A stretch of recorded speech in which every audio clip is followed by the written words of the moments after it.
The limitations of authority. When I was a young entry-level consultant at Deloitte in the 1990s, straight out of business school, I quickly discovered I wasn't cut out for building spreadsheets and crunching numbers.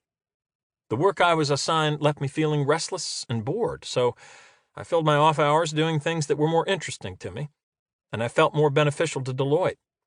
I made calls to ex-classmates, professors, and old employers to tell them all about my new employer and ask them for new leads.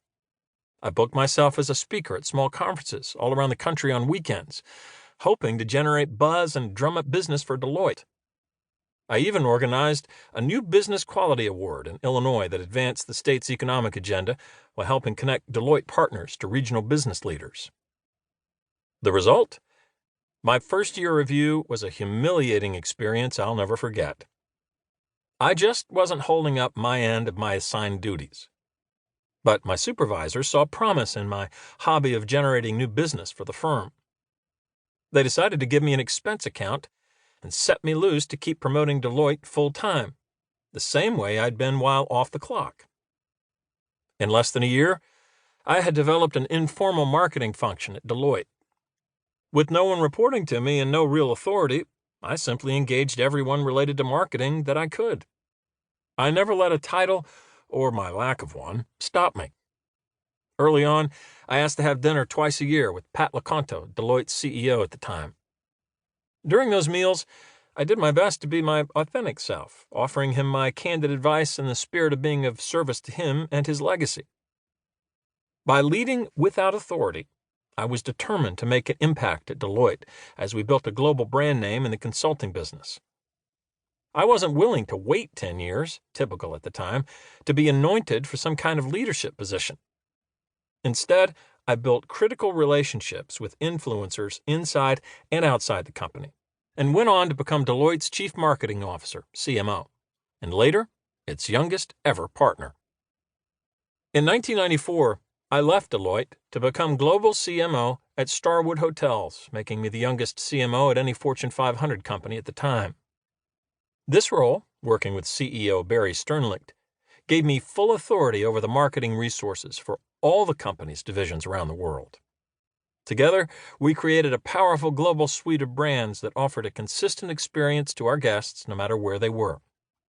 Over time, we consolidated Starwood's marketing resources, all in service of efficiency and global consistency, the same as our Deloitte team had done. There was one person who fought my centralized authority.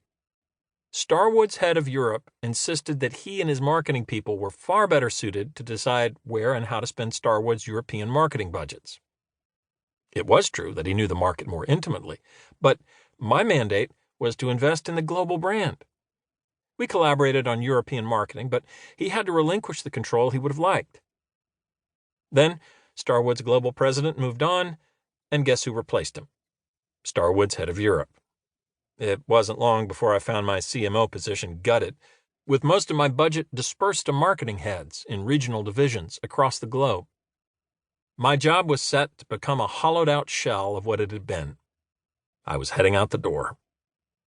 It took some time for me to process what I learned from that defeat.